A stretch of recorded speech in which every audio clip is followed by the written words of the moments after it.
Hi friends, எல்லோரும் எப்படி இருக்கீங்க? ஃபஸ்ட்டு வீடியோவில் இந்த ரெஸ்யூம் ரைட்டினுடைய இம்பார்ட்டன்ஸ் அண்ட் அப்ளிகேஷன்ஸை பற்றி நம்ம பேசியிருந்தோம். இந்த வீடியோவில் கம்ப்ளீட்டாக அந்த ரெஸ்யூமை எப்படி ரைட் பண்ணுறது அப்படின்றத பற்றி நான் பேசி முடிச்சிடலான் இருக்கேன். ரெஸ்யூம் ரைட் பண்ணும்போது முக்கியமான ஒரு விஷயத்தை நீங்கள் மறக்காமல் யோசிக்கணும். அது என்னென்னா ஃபார்மேட். அந்த ஃபார்மேட்டு எந்த ஃபார்மேட்டில் நம்ம பண்ண போகிறோம் அப்படின்றது தான். அந்த வேர்டு ஃபார்மேட்டில் பண்ணுறீங்கன்னு சொன்னால் பொதுவாக அந்த வேர்டில் ரன்னிங் லெட்டர்ஸ் மட்டும்தான் நீங்கள் சூஸ் பண்ணணும். டேபிள்ஸு, காலம்ஸு, டிசைன்டு டெம்ப்ளேட்ஸு, ஒவ்வொரு இடத்துலையும் அந்த ரெஸ்யூமுக்காக டிசைன்டு டெம்ப்ளேட்ஸ் இருக்கும். அந்த டிசைன்டு டெம்ப்ளேட்ஸ்லாம் யூஸ் பண்ணும்போது என்ன பிரச்சனைனா, நீங்கள் அதுக்குள்ளே நிறைய இன்ஃபர்மேஷன்ஸ் ஃபீட் பண்ண முடியாது. அப்படி ஃபீட் பண்ண முடியாத போது அந்த டிசைனுக்காக நீங்கள் சில டேட்டாவை ஃபீட் பண்ணும்போது உங்களுடைய முழுமையான டேட்டாவை அதுக்குள்ளே ஃபீட் பண்ண முடியாமல் போயிடும். அதனால் அந்த ரொம்ப ஒரு ஃபெசிலிட்டிஸ் இல்லாத டெம்ப்ளேட்டு யூஸ் பண்ணாதீங்க. அது மட்டும் இல்லை, அந்த டெம்ப்ளேட் யூஸ் பண்ணும்போது ஒரு முக்கியமான பிரச்சனை என்னென்னா, பொதுவாக இன்றைக்கி எல்லாமே சாஃப்ட் காப்பி தான் நம்ம ஜாபுக்கு அப்ளை பண்ணுறோம். அப்படி அப்ளை பண்ணும்போது ஹெச்ஆர் டிபார்ட்மெண்ட்டில் மேலே ரிமார்க்ஸ் எழுதுறதுக்காக நம்ம பயோடேட்டா உள்ள தான் யூஸ் பண்ணுவாங்க. அப்படி ரிமார்க்ஸ் ரைட் பண்ணும்போது டிசைன் டெம்ப்ளேட் நீங்கள் யூஸ் பண்ணிங்கன்னா டிசைன் ஒரு பக்கம் இருக்கும், நீங்கள் டைப் பண்ண லெட்டர்ஸ் எல்லாம் கீழே போயிடும், அல்லது அலைன்மெண்ட்டு மாறிடும், பிரேக் ஆகிடும். நான் எக்ஸ்பீரியன்ஸ் பண்ணியிருக்கேன், ரொம்ப கஷ்டப்பட்டிருக்கேன். அதனால் அந்த மாதிரியான டெம்ப்ளேட்ஸ் யூஸ் பண்ணாதீங்க. அப்புறம் நிறைய கிராஃபிக்ஸ் உள்ளே யூஸ் பண்ணுறது, டிஃப்ரெண்ட் கலர்ஸ் யூஸ் பண்ணுறது, அந்த கலருக்குள்ளே லெட்டர்ஸ்லாம் போடுறது, இதில் வேண்டாம்னு நான் நினைக்கிறேன். காரணம், அகெயின் எடிட்டிங் ப்ராப்ளம் மாத்திரம் இல்லாமல் சில நேரத்தில் அதை பிரிண்ட் அவுட் எடுக்கும்போது நீங்கள் ஒரு சாஃப்ட் காப்பியாக டிசைன் பண்ணும்போது கலர் ஃபார்மேட் ஓகேவாக இருக்கும். அதுவே கம்பெனிஸில் சில பேர் பிரிண்ட் அவுட் எடுப்பாங்க. அவங்க எப்போவுமே பிளாக் அண்ட் ஒயிட்டில் பிரிண்ட் அவுட் எடுக்கும்போது உள்ள லெட்டர்ஸ் எல்லாமே ஒரு கலருக்குள்ளே நீங்கள் ஃபீட் பண்ண லெட்டர்ஸ் எல்லாமே பிரிண்டிங்கில் சரியாக வராது. ப்ளஸ் பிரித்து வரும். அதாவது லெஃப்ட் சைடில் பேசிக் இன்ஃபர்மேஷன்ஸ் போடுறது, ரைட் சைட்லாம் ஒரு ஃபார்மேட்டில் உங்கள் கம்பெனி எக்ஸ்பீரியன்ஸஸ்லாம் மென்ஷன் பண்ணுறது. அப்படி பண்ணும்போது என்ன ஆகும் அப்படின்னு சொன்னால் ஒரு ஓவர்லுக் ஆகிடும். சம்டைம்ஸ் சில விஷயங்கள்லாம் இந்த பக்கம் ஒரு இன்ஃபர்மேஷன் போட்டிருப்பீங்க, அதை தேடணும், அப்புறம் ரைட் சைடில் தேடணும். அந்த மாதிரி கொடுக்காதீங்க. எப்போவுமே ஒரு ஃபார்மேட்டிங் எப்படி இருக்கணும்னா, அப்படியே ரன்னிங் லெட்டரில் ஆர்டினரி வேர்டு ஃபார்மேட்டில் ஈஸியாக எடிட்டபிளாக நீங்கள் பண்ணணும். அப்படியே மேலேருந்து கீழே வரையிலும் பார்த்தாலே நமக்கு எல்லாம் புரிகிறது மாதிரி இருக்கணும் அந்த ப்ரொஃபைல். அதுக்கு சில சாம்பிள்ஸ் எல்லாம் நான் அதுக்குள்ளே போடுறேன் பாருங்கள். எந்தெந்த டெம்ப்ளேட்ஸு யூஸ் பண்ணக்கூடாது அப்படின்ற சின்ன இதில் ஒரு இது போட்டிருக்கேன், அதையும் பார்த்துக்கோங்க. அதே போல் எந்த மாதிரியான ஃபார்மேட்டு போட்டால் யூசர் ஃப்ரெண்ட்லியாக இருக்கும் அப்படின்றதையும் நான் சொல்கிறேன். So format selection is very important. Okay, இப்போது ரெஸ்யூம் ரைட்டிங் வந்தாச்சு. அந்த ரெஸ்யூம் ரைட்டிங்கில் என்னென்னா, ஃபஸ்ட்டில் மேலே எடுத்த உடனே உங்கள் name, address, phone number, email ID எல்லாமே மேலேயே போட்டுடுங்க. தப்பு இல்லை. நம்ம ஸ்டைலுக்காக வெறும் நேமை மட்டும் போடுறது, அப்புறம் இமெயில் ஐடியும் டெலிஃபோன் நம்பரையும் எங்கேயோ போய் தேடுறது, அதெல்லாம் வேண்டாம். எடுத்தோடனே ஃபஸ்ட்டில் உங்கள் நேமு, அந்த கான்டாக்ட் அட்ரஸ்ஸு ஃபுல்லாகவே நீங்கள் போட்டுருங்க. அடுத்து கீழே ஸ்னாப் ஷாட்டுன்னு சொல்லுவோம். அந்த ஸ்னாப் ஷாட் என்னென்னா, எக்ஸ்பீரியன்ஸ் கேண்டிடேட்டாக இருந்ததுன்னா நீங்கள் எத்தனை வருஷம் எக்ஸ்பீரியன்ஸு, எந்த டிபார்ட்மெண்ட்டில் என்ன மாதிரியான ப்ராடக்டை நீங்கள் டீல் பண்ணுறீங்க, இந்த 3 விஷயத்தை நேரேட் பண்ணி கொடுக்குறது தான் ஸ்னாப்ஷாட்டு. அதாவது உங்கள் டோட்டல் எம்ப்ளாய்மெண்ட் ஹிஸ்ட்ரியவே ஒரு 4 லைனில் சொல்லுவீங்க. எடுத்துக்காட்டுக்கு நான் டிசைன் நியூ ப்ராடக்ட் டெவலப்மெண்ட்டில் இருந்திருக்கேன், 15 இயர்ஸ் எக்ஸ்பீரியன்ஸு ஆட்டோமோட்டிவ் இண்டஸ்ட்ரீஸில், அல்லது ஆட்டோமோட்டிவில் truck or heavy machineries or passenger vehicles, two-wheeler segment அப்படின்றது மாதிரி நீங்கள் பிரித்து அதை எழுத கற்றுக்கணும். அதே போல் தான் அக்கௌண்ட்ஸில் உள்ளவங்க நான் அக்கௌண்ட்ஸு, ஃபினான்ஸு, பேங்கிங்கில் நான் இருந்தேன். அப்படி இருக்கும்போது மேனுஃபேக்சரிங் செக்டாரில் இருந்தேன். அந்த மேனுஃபேக்சரிங் செக்டார்னும் போது எந்த மாதிரியான மேனுஃபேக்சரிங், ஒரு spare parts manufacture, heavy machinery manufacturing கம்பெனியா அப்படின்ற மாதிரி நீங்கள் மென்ஷன் பண்ணியிருந்தீங்க அந்த ஸ்னாப்ஷாட்டில். இதே ஃப்ரெஷர்ஸ் அப்படின்னா அந்த ஸ்னாப்ஷாட் வந்து அப்ளிகபிள் ஆகாது. அப்போ என்ன பண்ணணும்னா ஃப்ரெஷர்ஸு அந்த இடத்துல கெரியர் அப்ஜெக்டிவ்னு சொல்லணும். நாம் இன்ஜினியரிங் கோர்ஸ் முடிச்சிருக்கோம் அல்லது பிகாம் கோர்ஸ் முடிச்சிருக்கோம், எந்த மாதிரியான ஆர்கனைசேஷனில் நான் எந்த மாதிரியான வேலை தேடுறேன்றது மாதிரி ஒரு ஸ்னாப்ஷாட், ஒரு கெரியர் ஆம்பிஷன் தான். நம்ம என்ன பண்ணணும்னு நினைக்கிறோம், ஆசைப்பட்றோம், இதை முடிச்சிருக்கேன், எந்த மாதிரியான கம்பெனியில் என்னவா நான் வளர ஆசைப்பட்றேன்ற கெரியர் அப்ஜெக்டிவ்ஸு நீங்கள் அதை எழுதிடுங்க. இதுதான் ஸ்னாப்ஷாட்டு. இந்த ஸ்னாப்ஷாட்டுக்கு அடுத்து நீங்கள் என்ன பண்ணலாம், சிலர் வந்து எடுத்தோடனே குவாலிஃபிகேஷன்ஸை மென்ஷன் பண்ணிடலாம், சில பேர் எம்ப்ளாய்மெண்ட் ஹிஸ்ட்ரியை வந்து மென்ஷன் பண்ணலாம். இன்கேஸ் நீங்கள் எம்ப்ளாய்மெண்ட் ஹிஸ்ட்ரி மென்ஷன் பண்ணுறீங்க அப்படின்னா முதல்ல ஒரு கம்பெனி நேம் எழுதணும். அந்த கம்பெனி நேமுக்கு கீழே டெஸ்டினேஷன் எழுதணும். ஐ மீன் அந்த கம்பெனி நேமுக்கு கீழே அந்த கம்பெனியை பற்றின இன்ஃபர்மேஷன்ஸை வந்து மறக்காமல் சொல்லணும். எடுத்துக்காட்டுக்கு வந்துட்டு ஒரு ஆட்டோமோட்டிவ் கம்பெனியில் இருக்கீங்கன்னா அந்த ஆட்டோமேட்டிக் கம்பெனியுடைய பேக்ரவுண்ட் என்ன, எம்என்சியா, அவங்க என்ன மாதிரியான ப்ராடக்டை வந்து அவங்க மேனுஃபேக்சர் பண்ணுறாங்க, எத்தனை வருஷமாக ஃபீல்டில் இருக்காங்க, அதாவது அந்த கம்பெனியுடைய ப்ரொஃபைலை கொஞ்சம் ஹைலைட் பண்ணுறோம்.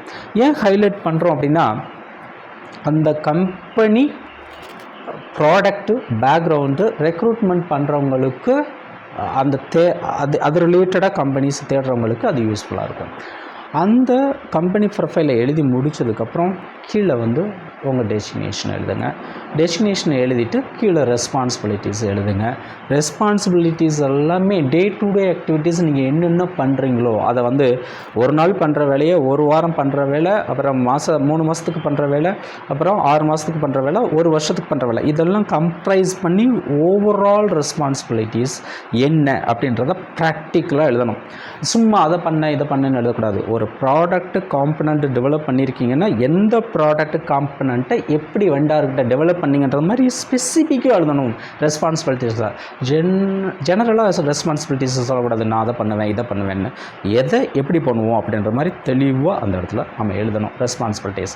அதுக்கப்புறம் அங்கே நம்ம ஃபேஸ் பண்ண ப்ராப்ளம்ஸ், சேலஞ்சஸ் என்ன, அதாவது அச்சீவ்மெண்ட்ஸில் சொல்லலாம். அந்த அச்சீவ்மெண்ட்ஸ்னு வரும்போது எந்த மாதிரியான ப்ராப்ளம்ஸை நம்ம ஃபேஸ் பண்ணோம், எந்தெந்த சேலஞ்சஸ் எல்லாம் இங்கே பார்க்க வேண்டியதாக இருந்தது, அதில் இம்ப்ரூவ்மெண்ட் ஆக்டிவிட்டீஸ் எப்படி பண்ணணும் அப்படின்றத நீங்கள் சொல்லலாம்.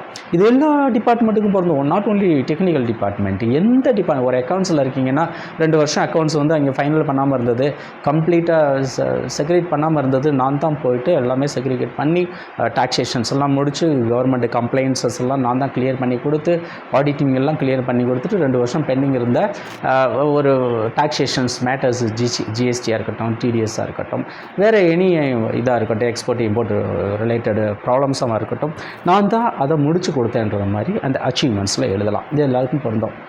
சரி, இதில் வந்து சிலர் வந்து என்ன பண்ணியிருப்பாங்க, அசிஸ்டண்ட் மேனேஜராக ஜாயின் பண்ணி ஏஜிஎம்மாக வந்து வளர்ந்துருக்கலாம், அல்லது டிஜிஎம்மாக வளர்ந்துருக்கலாம், ஜிஎம்மாக வளர்ந்துருக்கலாம். அப்படி வளர்ந்தவங்க என்ன பண்ணணும் அப்படின்னா க்ரோத் பாத் அப்படின்னு க்ரியேட் பண்ணணும்.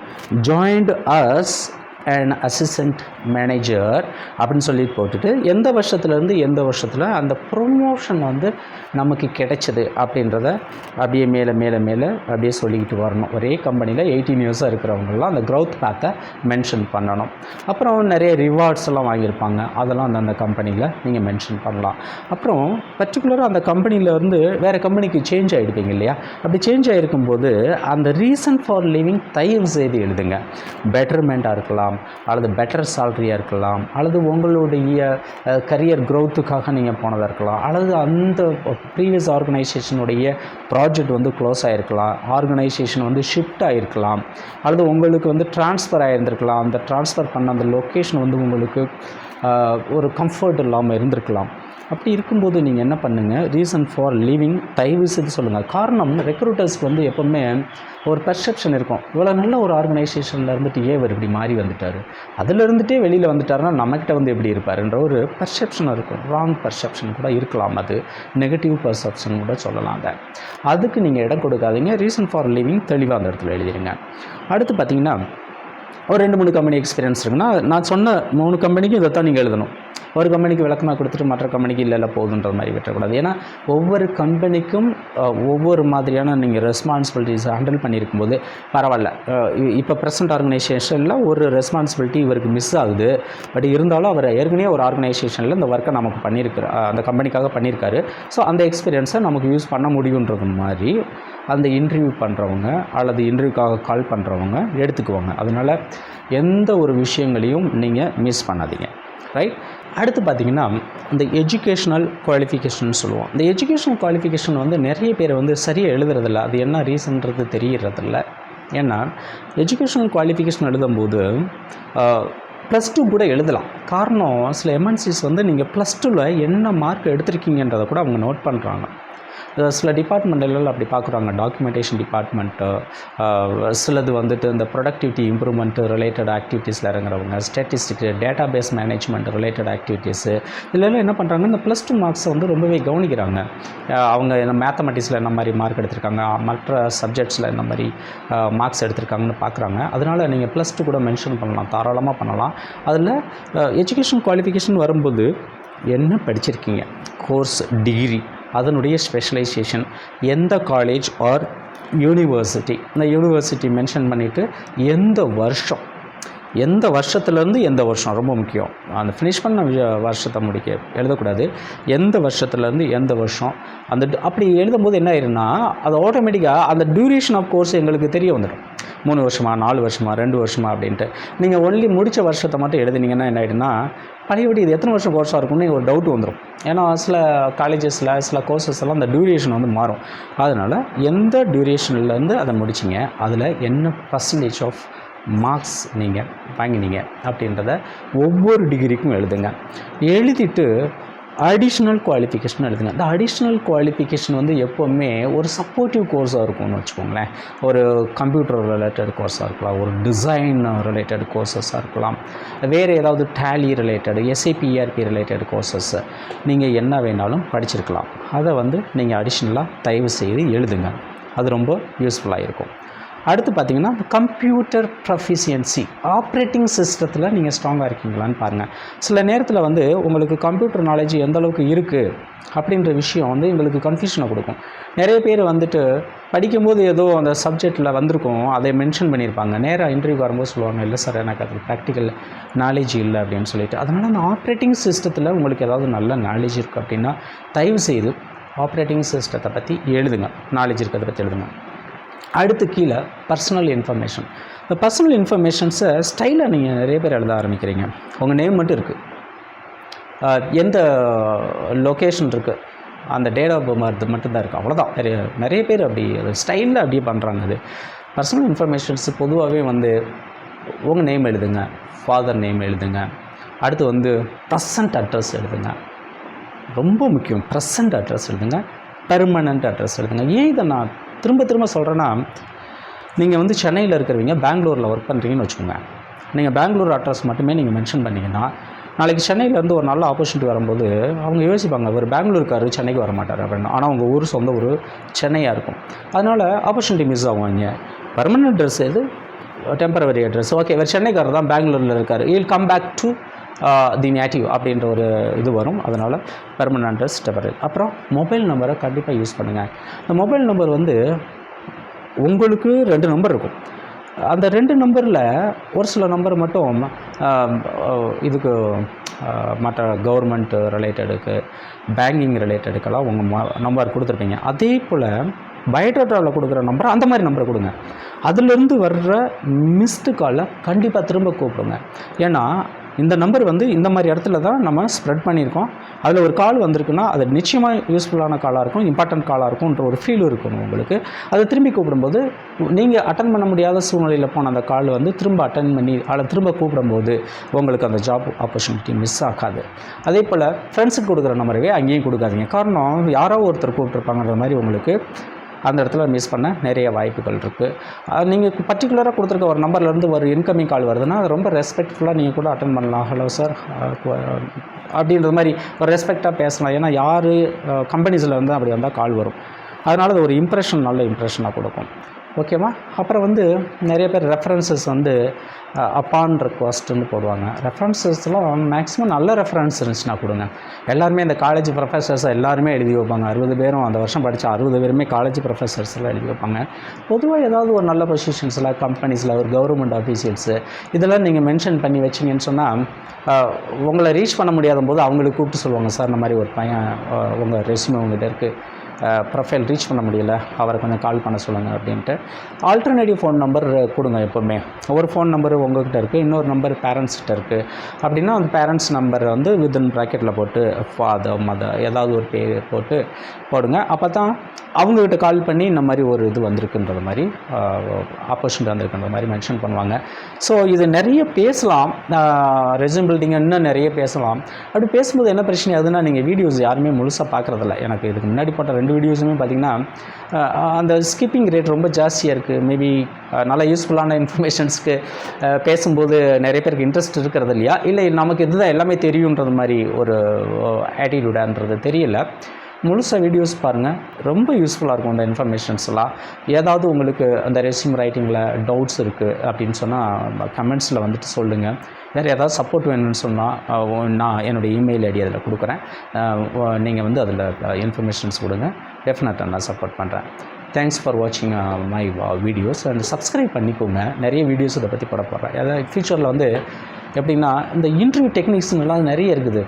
இன்டர்வியூ டெக்னிக்ஸுன்றது ஒன்றும் இல்லை, அந்த இன்டர்வியூ ட்ரிக்ஸுங்கெல்லாம் நிறைய சொல்லுவோம். சீனியர் லெவலில் உள்ளவங்களே இதை எக்ஸ்பீரியன்ஸ் பண்ணியிருக்காங்க. சார் நான் அவங்க அப்படி கேள்வி கேட்டாங்க, நான் இப்படி சொல்லிட்டு வந்துட்டேன், இது சரியாக தவறா அப்படின்ற மாதிரி எனக்கு டிஸ்கஸ் பண்ணவங்களாம் இருக்காங்க.